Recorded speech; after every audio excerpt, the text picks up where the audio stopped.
Effortless physics. My name is Monika Agrawal और हम कर रहे थे एसी सर्किट। तो आज हम सीखने वाले हैं AC voltage applied to an inductor. इससे पहले हमने सीखा है AC voltage applied to a resistor और आज हम सीख रहे हैं इंडक्टर को अगर हम कनेक्ट करेंगे तो क्या होगा।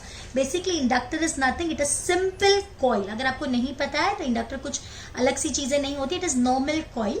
ये चैप्टर करने से पहले I will suggest you to do the previous chapter, यानी अगर आप लोग EMI करके आएंगे तो ये बेटर वाला ये जो पार्ट है आपको बेटर समझेगा, ठीक है। So here consider N alternating EMF E applied across a pure inductor of self inductance L। यानी यहाँ पे हमारे पास एक इंडक्टर है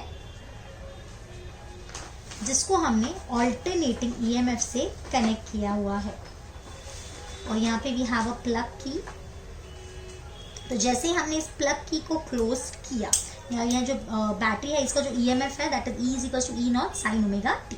तो हमने जैसे इसको क्लोज किया यहाँ करंट फ्लो होगी and as you know this EMF is alternating and the current is also alternating. मतलब यहाँ पे जो करंट फ्लो होगी वो चेंज होगी। अगर करंट चेंज होगी तो मैग्नेटिक फील्ड जो करंट इंड्यूस करता है वो भी चेंज होगा, तो मैग्नेटिक फ्लक्स भी चेंज होगा। आपको समझ रहे हैं मैं क्या बोल रही हूँ। As the current is changing, magnetic field is changing, so magnetic flux is changing, and whenever there is change in the magnetic flux linked with the coil, EMF is induced। और ये EMF क्या करता है, ये इस current को oppose करता है, इन ट्राइज टू डिक्रीज। अगर ये इंक्रीज होगा तो इसको डिक्रीज करने की कोशिश करेगा, अगर ये डिक्रीज होगा तो उसको इंक्रीज करने की कोशिश करेगा। This is producing a back EMF. So when the key is closed, induced EMF is produced, which opposes the applied EMF. As simple as that. अगर applied EMF increase हो रहा है तो उसको decrease करेगा, decrease हो रहा है तो इसको increase करेगा। Getting? So we all know Lenz's law. Lenz ने बोला था E is equals to minus L di by dt, where L is the self inductance of this coil। इस coil का self inductance है। ये माइनस ये बता रहा है कि ये हमेशा चेंज को अपोज कर रहा है, जो मैंने आपको ऑलरेडी बता दिया। Now as we know, according to Kirchhoff law, in a closed circuit, right? In a closed circuit, the sum of all the EMF is equals to 0. Means let me name this as E dash. That will be better. So we'll write E plus E dash is equals to 0. So E is equals to minus E dash. So E is equals to minus of minus L di by dt. So that is L di by dt. तो इसको थोड़ा सा rearrange करते हैं तो हमने इसको लिख दिया E by L dt। आपको समझ रहा है, L नीचे लेके आ गए हम लोग, dt ऊपर लेके आ गए, इज इक्वल्स टू di। अब हम दोनों साइड इसको इंटीग्रेट कर देंगे। तो अगर हम इसको इंटीग्रेट करते हैं तो यहाँ तो ये I बन गया, this is equals to E क्या है अपना, E naught sine omega t. So integration E naught sine omega t, जो हमारा L था उसको हम बाहर लेके आ गए, right. And this is the dt। I hope समझा, L बाहर आ गया और E की वैल्यू मैंने यहाँ पे सब्सटीट्यूट कर दी है। तो अगर हम इसको इंटीग्रेट करेंगे तो ये हो गया I is equals to 1 by L। E naught constant है, उसको भी आप बाहर निकाल सकते हो, साइन ओमेगा टी का हो जाएगा minus cos omega t divided by omega. I hope आपको इंटीग्रेशन आता होगा, बेसिक इंटीग्रेशन आपको आना चाहिए, plus some constant, because this is not definite integration, we don't know the limits. तो हमने यहाँ पे क्या कर दिया, प्लस सम कांस्टेंट। लेकिन आपको पता है कि यहाँ पे जो करंट है, जो EMF है, बेसिकली वो टाइम पे डिपेंड करता है, एंड जो करंट है वो भी टाइम पे डिपेंड करेगा। मीन्स यहाँ पे कोई भी ऐसा टर्म नहीं होगा जो कांस्टेंट रहने वाला है, every term will depend on time, so the constant here will be 0। तो यहाँ पर ने वही लिखा है, as EMF oscillates about 0, I also oscillate, so there can not be any constant. तो यहाँ पे कोई भी ऐसा कांस्टेंट नहीं हो सकता जो टाइम पे डिपेंड ना करे, means time independent constant is not possible here, so this constant will be 0। Okay, now moving ahead, तस यहाँ पे लिखा है तस इंटीग्रेशन कांस्टेंट इज 0। अभी हमको क्या मिला, I is equals to minus E naught by L omega, और this is cos omega t. But as we know, cos omega t can be written as sin pi by 2 minus omega T, this is the allied angles, आपको पता ही होगा, sine 90 minus theta is equals to cos theta, ये हमने वही लिखा है, यहाँ सब्सटीट्यूट कर देंगे। So I is equals to E naught by L omega, ये हो गया sine pi by 2 minus omega T, अगर हम माइनस को अंदर ले लेंगे तो ये हो जाएगा I is equals to E naught by L omega sine omega T minus pi by 2। अभी अगर आपको पता है कि इसकी मैक्सिमम वैल्यू की हम बात करें तो मैक्सिमम कब होगा, जब ये वाला जो टर्म है ये हमारा 1 हो जाएगा, तो उसको अपन क्या बोलेंगे, our peak value. So I naught is E naught by L omega, that is the peak value. So I is equals to I naught sin omega T minus pi by 2। अभी अगर जरा ध्यान से देखोगे तो ये हमारे करंट की इक्वेशन आई, करंट का फेस क्या है, omega T minus pi by 2, whereas जो हमारा ईएमएफ था उसका फेस क्या था, ओमेगा टी। अभी बिल्कुल आप रेजिस्टर को याद करो, रेजिस्टर में करंट और ईएमएफ दोनों का फेज बिल्कुल सेम था, दोनों का ओमेगा टी, ना कोई आगे ना कोई पीछे। लेकिन यहां ऐसा नहीं है। If we compare the equation we find that current is lagging, पीछे है, उसका फेज कितना है, ओमेगा टी, और इसका फेज कितना है, omega T minus pi by 2, means this is lagging. और ये कितना लैग कर रहा है, this is lagging by pi by 2, that is 90 degree. Getting my point. तो अगर यहाँ पे, और ये इसकी पीक वैल्यू है, this is the peak value, वहां पे हमारी पीक वैल्यू क्या थी, ई नॉट बाई आर, और यहाँ पे हमारी पीक वैल्यू क्या है, E naught by L omega.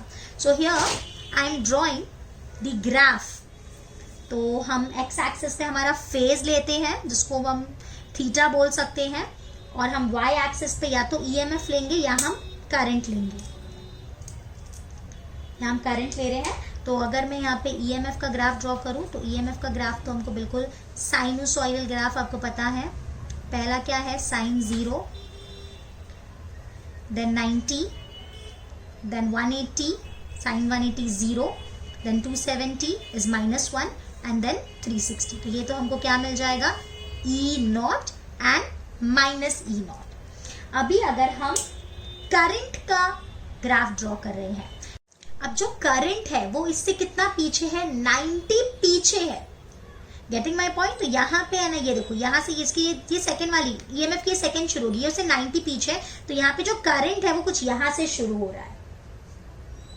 तो यहाँ से इस तरह से ये हमारी करंट की equation, this is the peak value, this is I not and this is also I not, this is negative I not and this is positive I not. तो यहाँ पे इस तरह से हमको ग्राफ मिल रहा है ईएमएफ और करंट का। वहां पे अगर आपको याद होगा तो वहां ग्राफ ऐसा नहीं था, वहां दोनों साथ साथ में चलते थे, यहाँ ऐसा नहीं, यहाँ हमारा करंट पीछे रहेगा।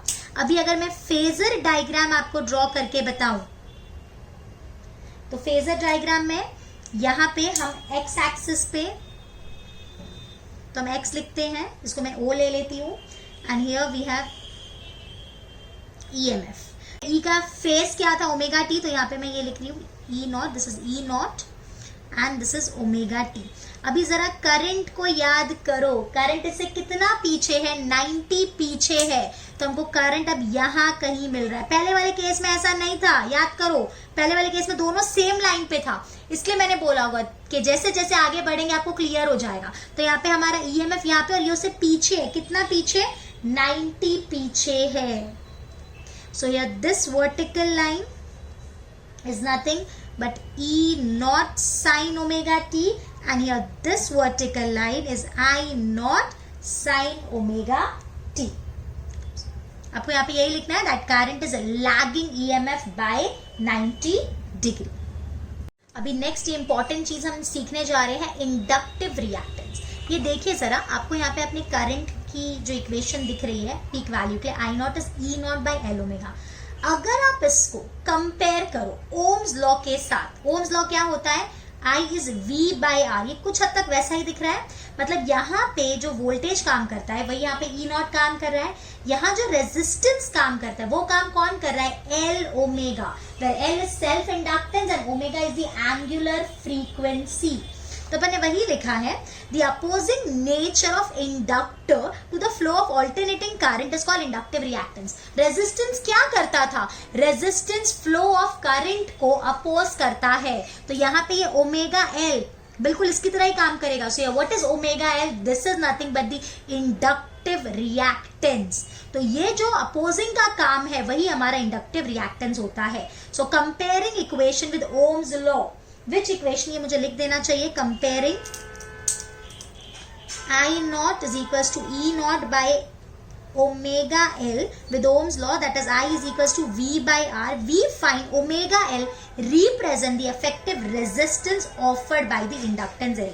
यानी हमको यही बताता है कि जो इंडक्टेंस है वो क्या अपोजिशन देता है to the flow of current, which is called as inductive reactance, और उसको हम डिनोट करते हैं XL के साथ। So here XL is omega L. This is nothing but the resistance of the inductive circuit, where omega is 2 pi f L. तो या तो फिर आप लिख सकते हो XL is 2 pi by T into L. यहाँ पे आप देख सकते हो कि XL और F का क्या रिलेशन है, ये आपको MCQ में मिल सकता है। This is directly proportional to frequency, और XL का टाइम के साथ क्या रिलेशन है? इनवर्स रिलेशन है। मतलब जैसे जैसे फ्रीक्वेंसी इंक्रीज होगी हमारा XL भी इंक्रीज होगा। और अगर सपोज डीसी सर्किट की बात करते हैं, so in DC circuit our frequency is 0, तो XL भी क्या होगा? 0। मींस ऑब्वियसली अगर वहां पे डीसी सर्किट में क्या करंट चेंज होती है? नहीं चेंज होती है, करंट इज कांस्टेंट, तो फ्लक्स भी कांस्टेंट होगा, तो EMF इंड्यूस ही नहीं होगा। तो यहां पे हमको क्या पता चलता है? इट ऑफर्स 0 रेजिस्टेंस, मतलब थोड़ा भी अपोज नहीं करता टू डीसी, ये डीसी को अपोज नहीं करता। और जैसे जैसे फ्रीक्वेंसी इंक्रीज होते जाएगी इसका जो अपोजिशन है वो भी इंक्रीज होते जाएगा, because it is directly proportional to frequency. ये क्वेश्चन आपको पूछा जा सकता है 2 मार्क के लिए या 1 मार्क के लिए। So dependent on the marks you have to write the content. I hope this is clear to you. अभी भी अगर थोड़ा सा कंफ्यूजन लग रहा है, वापस एक बार वीडियो देखो, थोड़ा सा कंफ्यूजिंग सेक्शन है, ताकि आपको आगे और जल्दी जल्दी समझ में आए। Okay, till then, bye bye, take care, thank you.